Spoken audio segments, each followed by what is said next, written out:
I just want to kind of give y'all a little bit of update and what I plan to be doing to the Impulse 32. Now, shout out to RC Boat Bitz.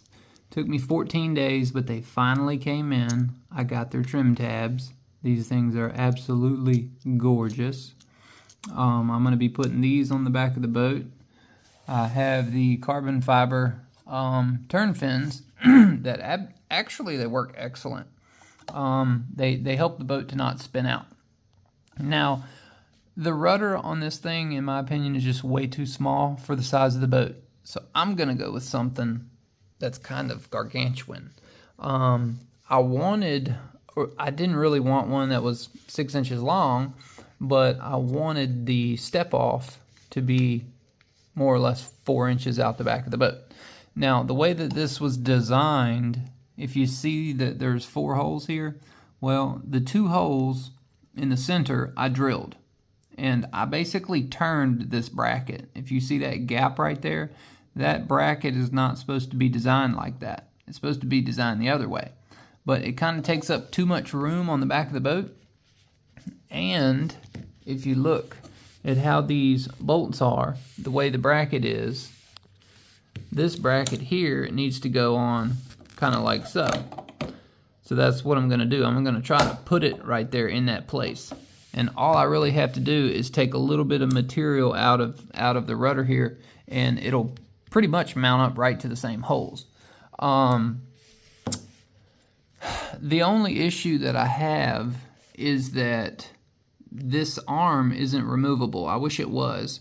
I could drive the pin out, but that's really not going to help my situation because the way that they have these holes designed in the end in the breakaway. So it's supposed to go like this, but then it's facing the wrong direction. I need the bracket to go like this and the rudder to go on and face this direction. Now, if you look, the holes don't match because you're supposed to have your breakaway pin and then your big bolt up top to where it can pivot. So I have to drill this out and formulate a game plan somehow. I've been going over and over it in my head, and I think I can get away with it by drilling the rudder out, and I'll still have enough space there for the rudder to actually turn. But that's my game plan anyways. Now, I have bought some props recently. I bought ABC props. I bought them from Bonsai Motorsports, I believe, because they're the only ones that have any ABC props left. Now, this ABC prop here, I've already kind of dressed on and balanced. Not 100% of the way done with it. I wanted to test it first. This is a 17-15, and I've already ran it on the boat, and it does excellent. It doesn't overheat, and it hauls ass. I got it to do 56 miles an hour in the small pond out back. Now, that prop does really good. I also got this prop when I got that one. I got both of these from Offshore Electrics. This is an Octora prop. If you look at it, it is a 942. So what that means is it's a 42 millimeter by 1.9 pitch. The 1.9 pitch is way too aggressive. It just is way, way, way too aggressive. Basically, I ran it on the boat. I ran it for about 3 minutes, and the boat I brought it in, it got way too hot. And the pitch-wise, it's too much pitch for a 2,000 kV motor. It just can't push it. It won't get up into the high RPM. So this prop is not going to be good for the current setup. Now, this one I got from Bonsai. This is an ABC. This is a 15-15. 1745. This one here I got from Offshore Electrics. This is a 4214 because my 4014 3-blade CNC prop does so well. I wanted to go up the next size and try the 42 mil. I've yet to try it. Now, this one here is the packaging back here. That's the 1814. So that is 1.8 by 1.4 pitch. I've yet to clean it, but it actually looks really good. Some of the ABC props I've gotten are really rough. They have a lot of the mold imprint on it, but these right here are actually really clean, and they've drilled the center. The center hole is pretty centered, so very, very happy with these props. Now this big monstrosity here,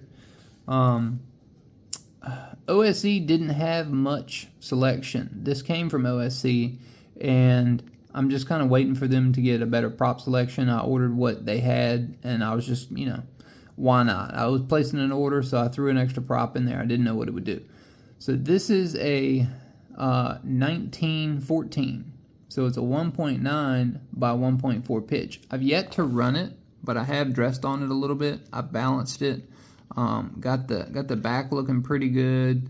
All the leading edges and all of the mold marks and everything have been cleaned up on that prop. So I'm excited to run that prop. It may be too big, but my other 3-blade from ABC, which is, I believe, the 1817, it does really, really well, but it has less of a blade area ratio. Now, one issue that I've always had with this boat is it's like the cooling jacket that they put on this motor is so small. I don't know why they did that. They should have put a bigger cooling jacket from the factory on this motor. Okay, get that off. Now, if we look at that, I mean, we look at the cooling jacket. That cooling jacket is only covering about 50% of that motor. So I can't remember what the measurement of that is, but I've got this cooling jacket here. If we hold it against it, it's really a lot longer. So it's gonna help the cooling aspect of the boat a lot.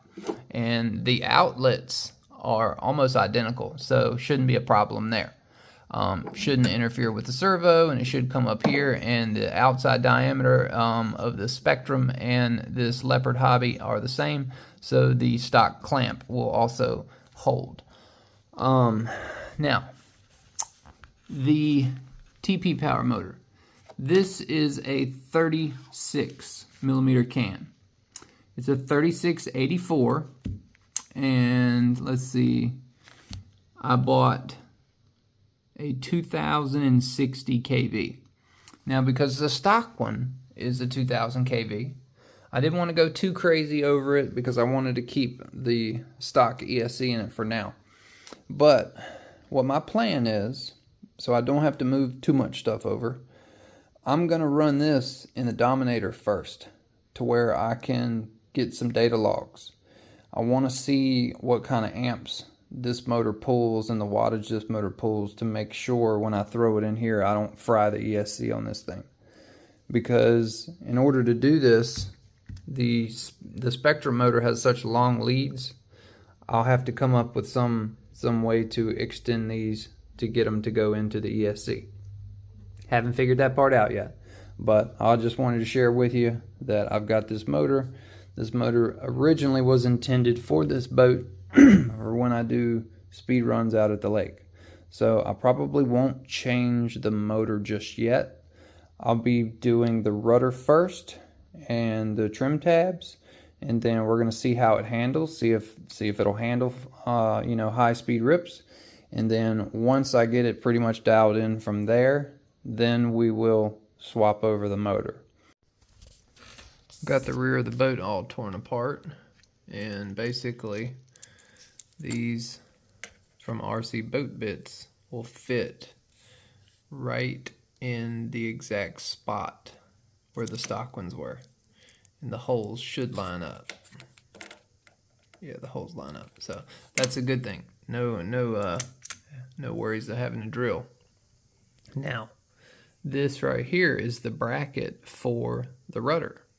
Now, the rudder bracket is supposed to be mounted like this, but the way that I've configured it, I'm going to mount it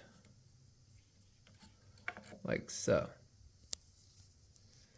And if we line up these holes, they're only slightly off. I'm off about half of a hole. So what I'm going to do, I'm going to take the bottom hole, I'm going to take a file and file down, and I'm going to take the top hole and file up. That way I don't disturb one or the other too much.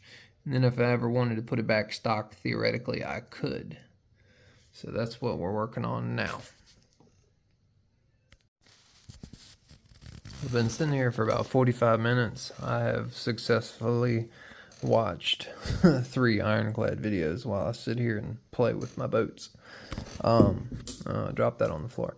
Now, these are the trim tabs, and I wanted to kind of show you what I did. So, the RC Boat Bitz trim tabs, they have those little grub screws on top, and that's what you have to loosen in order to adjust your trim tabs, right? Well, they also have grub screws on the bottom, but there's no way to access the bottom grub screw. And if the bottom grub screw is tight, then even loosening the top's not going to do you any good. And I learned this on the last set that I bought. Now, what I did, I removed all the bottom grub screws. Now, another thing, the bolts that they give you, these little Allens, I'm going to try to hold it here. I want to show you how long this is. Look how long that is. We're going to hold that in place. Now, if you were to put one against the other, guess what? There's not enough room. So, what you have to do here is you have to take that thread and cut off realistically 3 or 4 threads in order to get that to fit. You can make it work by putting the head this direction and then the other one, the head go this direction, and you would be putting the, your lock nuts on the outside. But I didn't want to do that because now I can access with the Allen from the outside and then my little 5.5 or needle nose or whatever on the inside. I also took off the locking nuts because they're so big and bulky. I didn't want them to stick out and protrude and have one, catch the other, since it was designed to go the other way around. So I went ahead and just swapped to blue Loctite and just regular old nuts. And it seems to work really, really well. So I just wanted to kind of show you a little bit of what I did. I also took blue Loctite. I took these out, put blue Loctite on it, put blue Loctite on the hinge here. And on the upper grub screws, those have blue Loctite as well. It is now the next morning, and it is all complete. Check that out. That thing looks wicked. And that looks sick. I'm so excited to take it outside for a run. I got a little bit more stuff that I have to button up on it. But I just wanted to kind of show you the finished product. Now, this rod here I got from Offshore Electrics. I believe this is the 3mm rod, but it's really nice because it comes with this like aluminum ball set to where you can hook it up to the rudder. So that's what I have to do next. I got to get a 2mm screw and drill my hole here and put a 2mm bolt and a lock nut on that to where I can fasten that down. And what I believe I'm going to do, I believe I'm going to go to the bottom. I haven't decided that yet, but if I go to the bottom, it kind of keeps it right there in the boot. If I go to the top, let's see. I want to see which one looks better. Huh? Really, it all boils down to this right here. Well, no. Yeah, I need to put it on top, okay. Because it keeps it in line with the boot. And then I have to go in here and I have to make an S-bend and a flat spot on the servo rod. And then we can go from there. But yeah, turned out really, really nice. Very, very happy with the RC Boat's trim tabs. My carbon fiber turn fins that I made custom, those are looking really, really nice. I've got good prop distance from the rudder here. You know, about that was about as equal as it was from the other one, but it was like over here on the back side. I really should have ordered a 5-inch rudder, but it may be, you know, at that point you're putting too much weight out back, which is making the nose light, and maybe you can't move the batteries far enough forward to compensate for that. So that's one thing that I'm gonna, you know, be thinking about when we go test this thing, is the amount of you know, back weight on the back of the boat, maybe pushing it down too far. And then what I'll probably do, I'll probably take the drive dog, move the drive dog forward a little bit, and pull the cable out of the collet a little bit, because this is the upgraded heavy duty cable from Offshore Electrics. This is not the stock cable, and the OSC cable is actually a little bit longer as far as total length of the cable, and then it's a little bit shorter overall length of the shaft. So I might try to get the prop to go back just a little bit, but I still need to make sure I keep myself a gap here. But yeah, turned out really, really nice. I've got everything, all of these areas here. You can see my silicone in there. I just use clear silicone. I got to get a knife and try to clean that excess around that. But anytime I ever put something on there, always silicone it. If we look at the bottom, nice and smooth, no lips, nice and smooth, no lips. It's great. Very badass. Very badass. Yeah, I worked on this thing till about 1:30 last night, just being slow and meticulous with it. And every time you do something, you realize that you got to do something else. So I've got my grub screws here to adjust these trim tabs, but if you come over here, guess what? You can't access them. So what I had to do is I had to turn this little black center stalk here, and I had to put my grub screws on the side. That way I can access them. So in order to access this one, you have to take this one, push it all the way down, and you can fit your Allen wrench in there, or your ball-headed Allen, and you can fit it in there and you can adjust it. But typically on these, you're gonna set the middle one and forget it, and then the outer one is gonna be the only one that you play around with. So, but yeah, turned out really, really nice. I'm loving it. And in the next video, we'll take it out for a run. Thank y'all for watching. Make sure you get that video a thumbs up. Peace out.